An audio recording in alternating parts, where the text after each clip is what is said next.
The fight over reckless renewables has really amped up today, with Peter Dutton confirming the coalition will oppose the latest massive offshore wind farm proposed by Labor for the Illawarra Coast of New South Wales.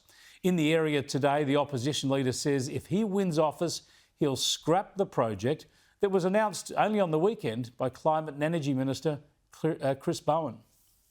Today I'm announcing that I have declared the Illawarra offshore wind zone. The zone is some 1,022 square kilometres in total and stretches from Stanwell Park in the north to the edge of Kiama in the south.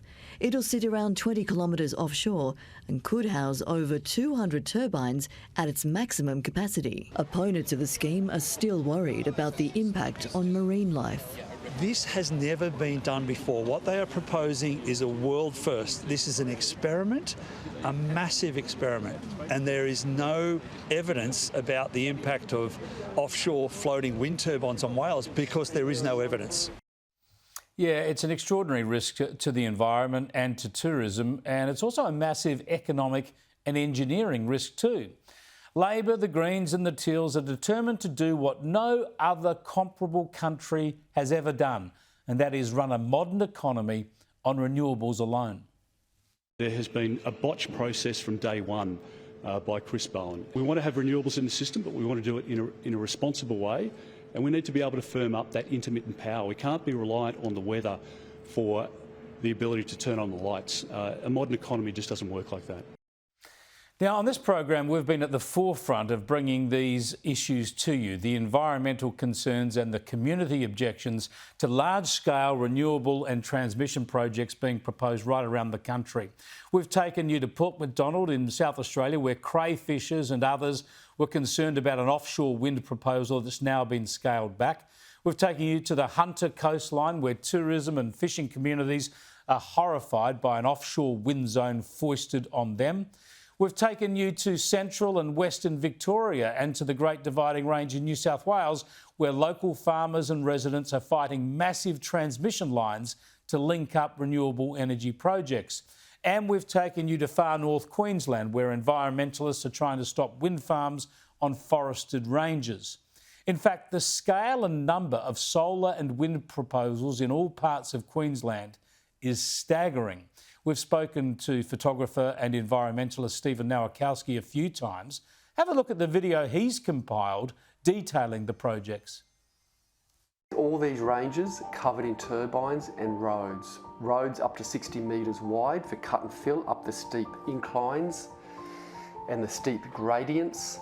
Moonlight Range, a beautiful range of mountains again. Here we see Moonlight Range. I've been there, magnificent. Should be a national park. It's going to get carved up and smashed to smithereens.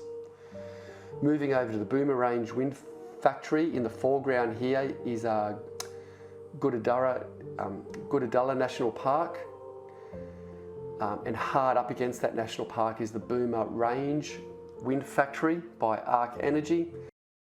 Yeah, that's just a sample. The video and the projects go on and on. Labor, the Greens and the Teals are trying to generate a phony scare campaign about nuclear power stations around the country, when this renewables scare is actually real and it's happening now, along with the proposed 28,000 kilometres of transmission lines.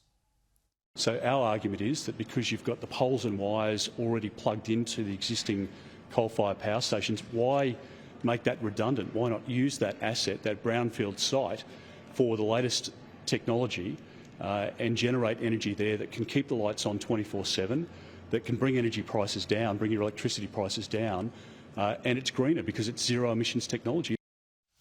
Now, just to give you some perspective on transmission lines, think of the Hume Highway stretching all the way from Sydney to Melbourne.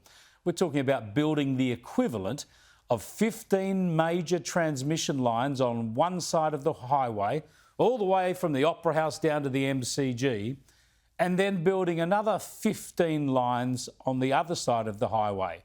30 major lines from Sydney to Melbourne. That's what they want to spread right across the eastern states in coming years. And as regulated assets, this means the owners have to get a certain financial return on every kilometre, and that means we all have to pay for it through our power bills. This is a disaster, and thankfully the Coalition is hardening its stand against this madness and proposing the proven, safe and compact option of nuclear energy, because it works and it'll run on mainly existing transmission lines. It's a real debate, a real alternative to try to bring our national energy self-harm to an end.